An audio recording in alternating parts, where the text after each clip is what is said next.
Good evening, and it's great to have you with us here on this Thursday night. And we have several developing stories as we come on that major news tonight on vaccines here in the U.S. But we're going to begin this evening with the major news from the impeachment trial of former President Donald Trump. House managers working as prosecutors in the case arguing it could all happen again unless the former president is held accountable.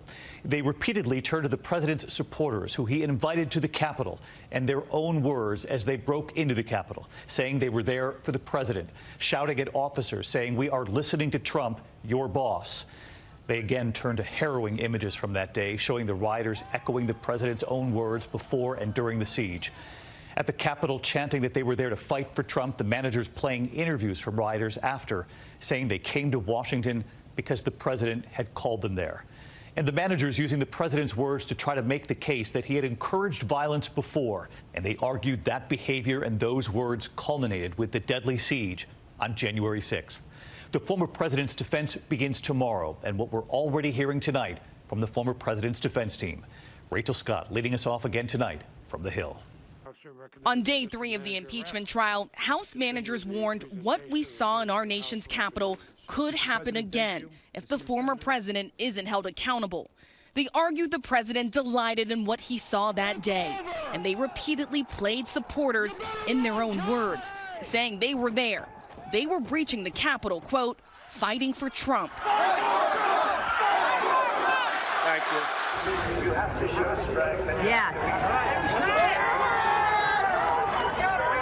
Invade the Capitol building. Insisting Donald Trump lit the fuse, that he invited them himself, already pointing out the president's tweet, "Be there on January 6th, quote, will be wild."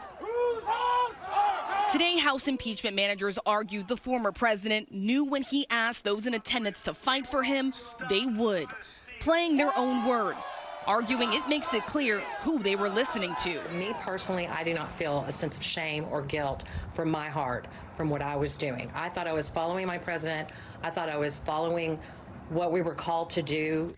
He asked us to fly there. He asked us to be there. So I was doing what he asked us to do. If it comes down to war, guess what? I'm going to be there. We're all going to be up here, and we're going to be breaking those windows.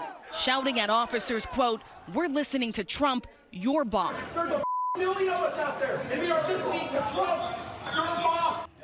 And they quoted an attorney for one of those rioters under arrest and charged. He was there at the invitation of the president. Any guy that can do a House body managers arguing the president himself, with his words, ignited the attack. He struck a match, and he aimed it straight at this building, at us.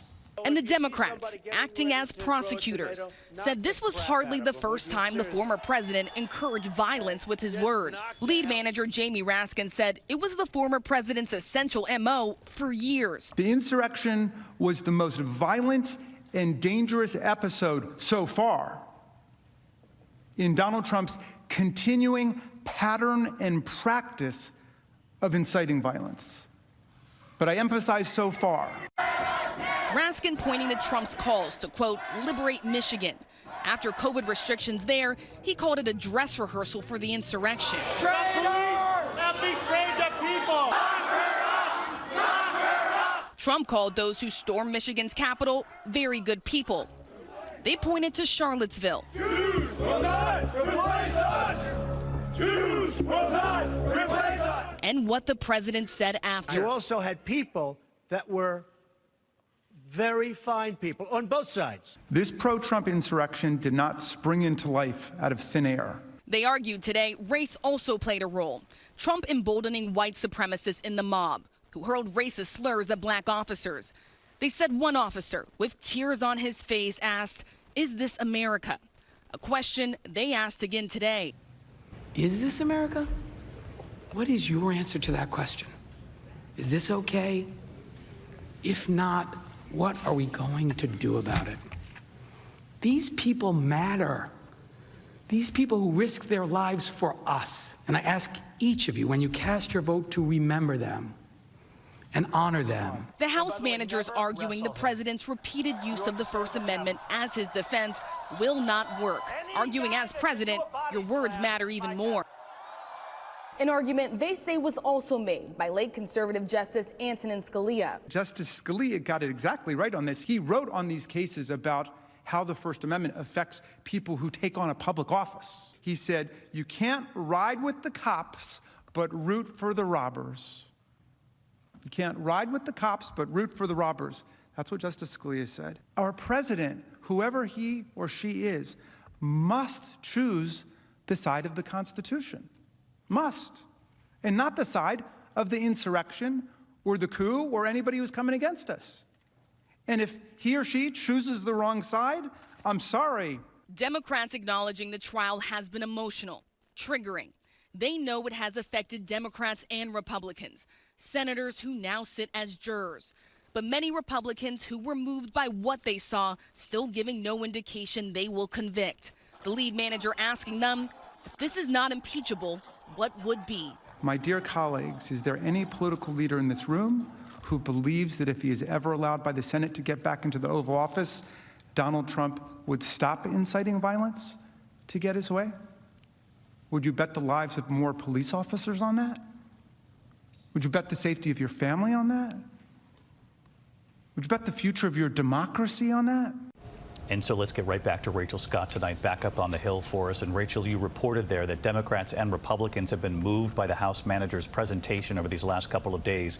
President Biden also weighing in today, suggesting after those images yesterday that minds may have been changed. Here's what he said. I think the Senate has a very important job to complete, and I think my guess is some minds may have been changed, but I don't know. We should point out that later in the day, the White House press secretary today saying the president was not intending to give a projection or prediction, that he was just noting that many people had a very human and emotional response, in her words.